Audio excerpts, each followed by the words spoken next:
Well, thank you, Brother Allen. That was a very, very good presentation, very well thought out, very well studied. We greatly appreciate your tackling of this subject. At this time, we'll open it up for questions or comments, or perhaps a rebuttal. Perhaps there's some internal evidence that someone here has that they would like to share that Allen hasn't heard yet, perhaps. I don't know. We'll see. Again, as Allen stated before, we're not here to discuss the interpretation of Revelation, the book. We're simply talking about the date. We don't have time for that tonight, and I personally would like to go to bed before 3 a.m. So let's stick to the dating of the book of Revelation, and we'll leave the interpretation of Revelation for another moment. Matt Kudrna, first question.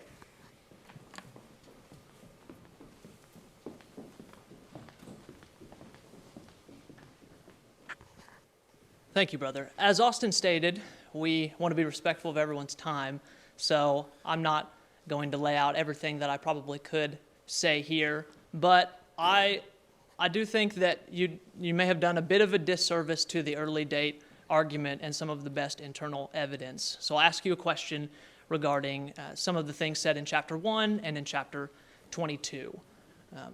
There are phrases such as in chapter 22, "Behold, I'm coming quickly." Thrice that's said. In chapter 1, you have phrases such as, "The time is near, time is at hand, I'm coming quickly." These things that are now and are to come. And anytime these phrases are used anywhere else in the New Testament, we never question the speed at which they're going to happen. They all happen within a very short period of time, typically within about 3 years. Any other times, those phrases are used in the New Testament. Yet we question them now because we have a different interpretation of what the book of Revelation means. And secondly, it's Revelation 1:7 says, "Everyone is going to see the Lord coming, including those who pierced him." And the argument, of course, well, the Romans pierced him. But that's not what the New Testament writers say about who is responsible for the death of Jesus. Peter on Pentecost, Stephen in his speech, and even the Apostle Paul all make it very clear that the Jews are the ones responsible for the death of Jesus. And when someone takes the position that there's an early date here, they're using this sort of language to say not only is this punishment strictly, or not strictly, but mostly against the Jewish people, but when we see that this language of this is going to happen very soon, I'm coming quickly at the beginning and at the end, that why are we spanning this over thousands of years when the rest of the New Testament does not do that? Well, first of all, I think that most people who take a late date would respond to the first part of chapter 1 where you're talking about in verse 7, "Behold, he is coming with clouds, every eye will see him, even they who pierced him, and all the tribes of the earth will mourn because of him, and I come quickly," and so on, would say that, yes, the fulfillment of the prophecies of this book begin to happen quickly or soon, but not necessarily within 1 year. And as far as the passage in Revelation 22, I think most of the late date defendants would say that this is a prayer of John about the coming of Jesus, and all Christians should desire the coming of Jesus quickly. However, I believe that the persecution that is discussed in Revelation is much broader than either Jewish persecutions, which were intermittent and sporadic, or the Neroan persecution, which was limited to the city of Rome. This is talking about a persecution against Christians that throughout the world. And that's the answers that I would give you. I don't pretend to be able to say that what I have said is going to erase the fact that there are early date advocates. And you're right. Now, I haven't dealt with all of the arguments, either internal arguments for the late date or all the arguments made in favor of the early date. But I already took 48 minutes. Marshall.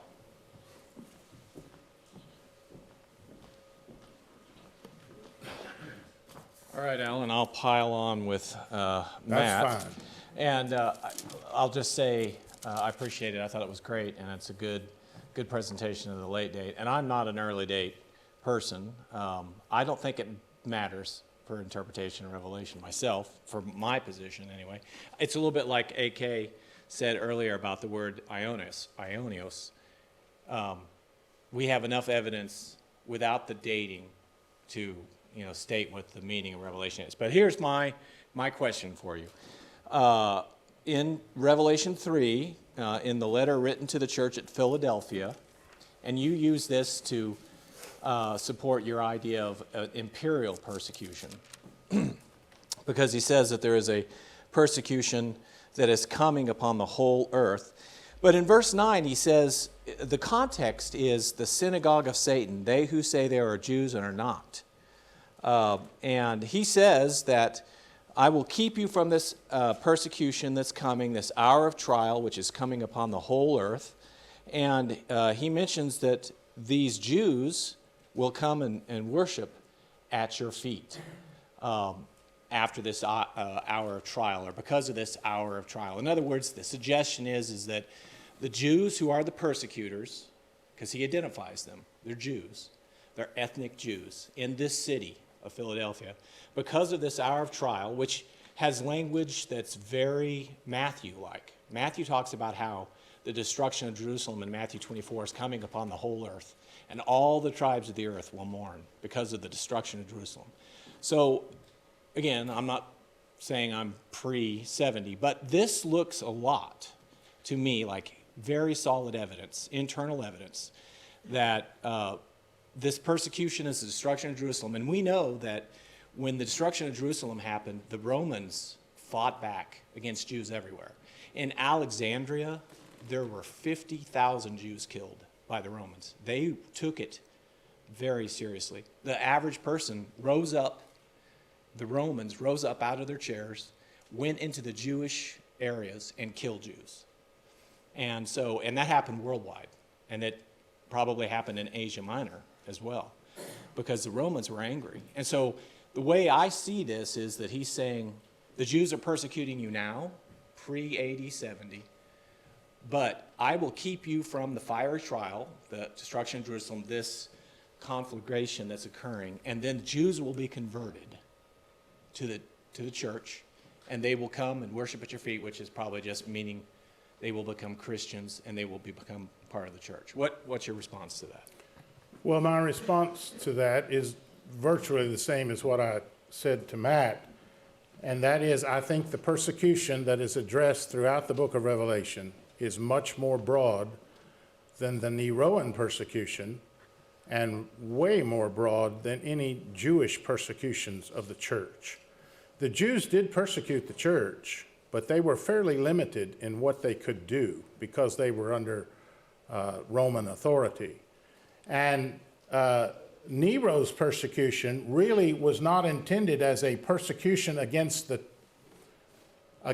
church in terms of the worldwide body of people who were Christians.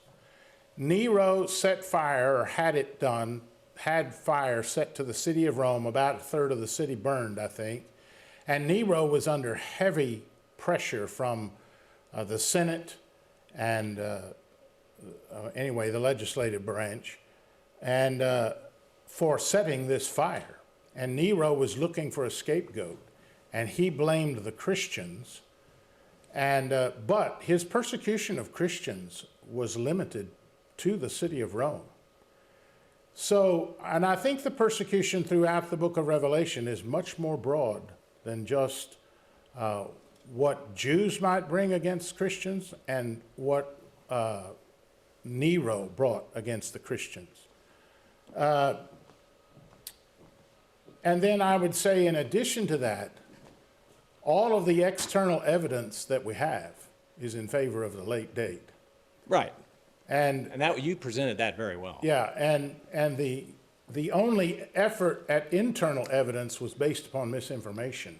That's the most kind thing you can say about it. Right. I just think it's interesting that in two of the letters, the synagogue of Satan is mentioned. And so to me, that suggests we just have an internal biblical, because you're using external sources to say that Jewish persecution wasn't great. My argument would be is that we have two internal scriptural sources that show that the Jews were after the Christians locally. And the way they did that is they were the rich individuals on the city councils, and they would go to the city councils and say, kill Antipas, kill these individuals, we want you to do this. And so the persecution is being instigated by these influential rich individuals. And so I think it was a very serious person, and they followed Paul everywhere, obviously, we know. They chased Paul across the world trying to kill him on his missionary journey. Well, I think that both sides in this argument they make a number of arguments based upon what they think is internal evidence for their position. I think, first of all, the external evidence is extremely powerful. I think the internal evidence for the late date, at least it appears to me that it's much stronger than the internal evidence for the early date. I think those three arguments that I mentioned are the main ones that you'll find in most early date proponents, and I don't think that they hold much water. But anyway, I would say this. I don't think that when the book was written, that is the early date or the late date, I don't think that that is critical to understanding the book, provided that you're not taking the early date for the purpose of establishing the destruction of Jerusalem and going on to some sort of AD 70 theory. So a person could hold an early date view and believe in one of the typical interpretation systems of the book of Revelation. I imagine yours is the continuous historical view. And one could take that view and still take the early date. There wouldn't be a problem with that necessarily. I don't think there would be any serious problem with it.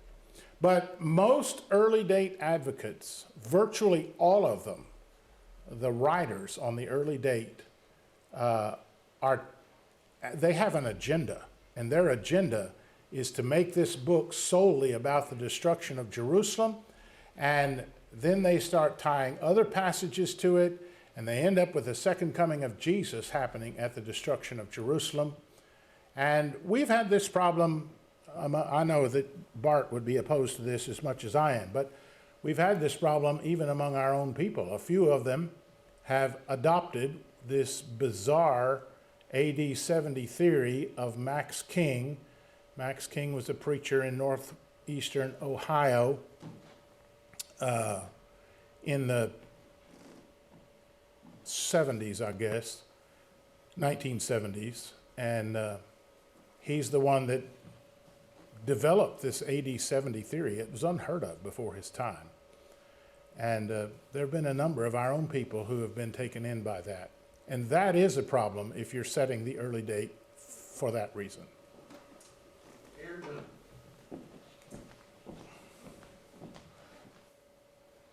I really appreciated it. It was really helpful. One of the things you mentioned early on was that the late date was the main predominant understanding from the 2nd century to the 18th century, and then picked it back up, you said, around the 20th century, and the early date really hit steam in the 19th century. Can you explain the historical context of why that happened in that way? Yes, virtually all of the 19th century writers who take the early date were graduates of Cambridge University. And I don't know the name of the professor, but there was some very influential professor. Now, these men are not nobody. I mean, they're well-known commentators and writers, and some of them are people that we might quote on other issues. Moses Stewart is one.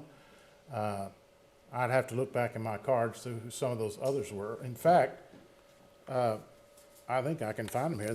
They're pretty well recognized. But anyway, this came out of Cambridge University in the 19th century.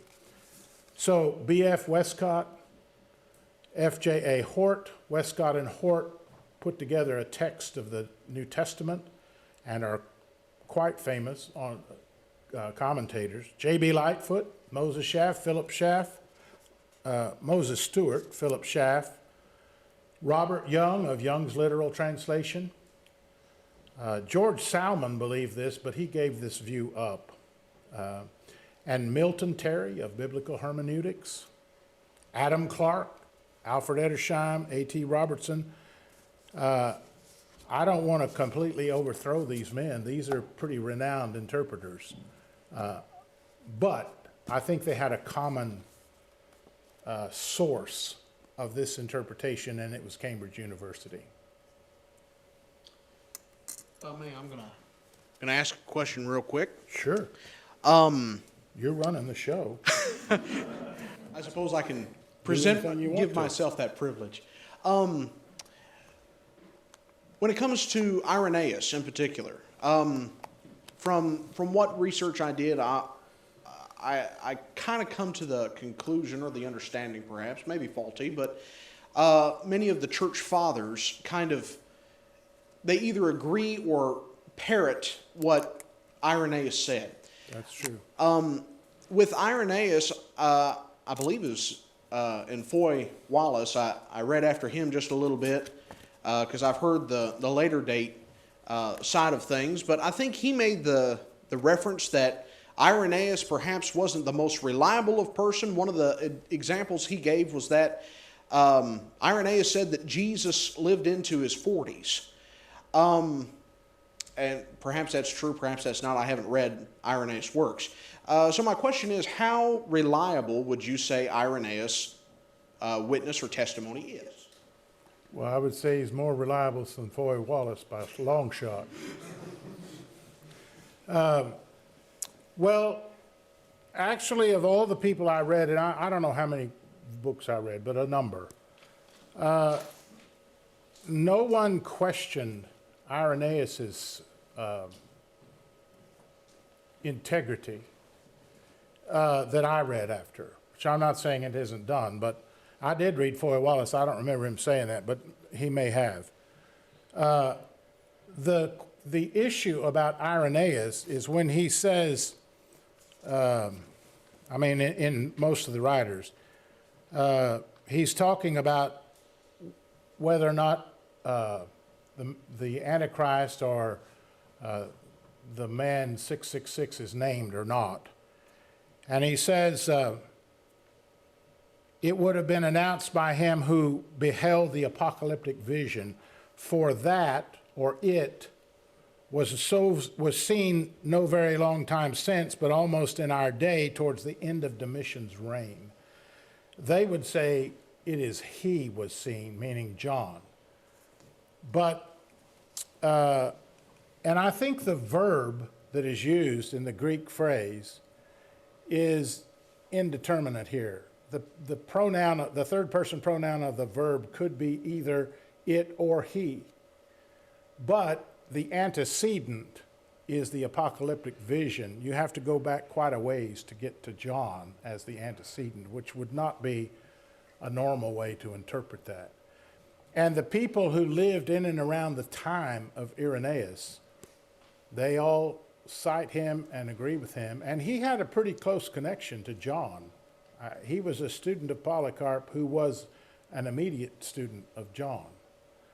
And so I read Foy Wallace's material. In fact, I've got it right here. Now, Foy Wallace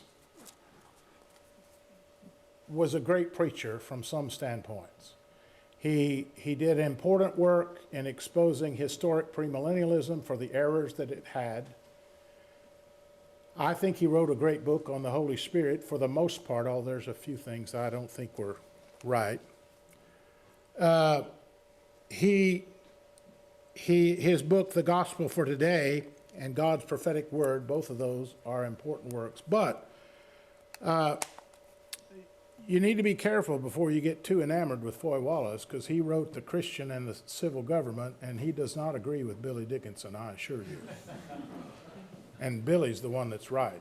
I wholeheartedly agree. Yeah, I was reading after Foy just to kind of see the other side of the coin, if you will, and made some interesting arguments. One more question. One thing that he posed, just see what your rebuttal might be, was that proponents of the late date, that if you took that position, then that lent itself to premillennialism. As you said, he was very much did not agree with premillennialism, but he took it to that extent. What would be your rebuttal against that? Well, I don't think a premillennialist would probably take the late date all right, but I don't think that's what brings about his premillennial viewpoint. Everybody, all of the views on Revelation, except the hyper-preterist view, the moderate preterist view that views the book of Revelation as being fulfilled at the fall of the Roman Empire, except for the telescope to the end, the continuous historical view that Barth takes, and many, many others, the recapitulationist view of S.L. Morris and Hendrickson and Don McCord and George Batty also would take the late date. And, of course, the futurists, they all take the late date. So I don't think that's an issue in that. But I was going to comment. When I read Foy Wallace, it was interesting to me that the thing that seems to have tipped the balance for Wallace was the confusion over the continuous historical view.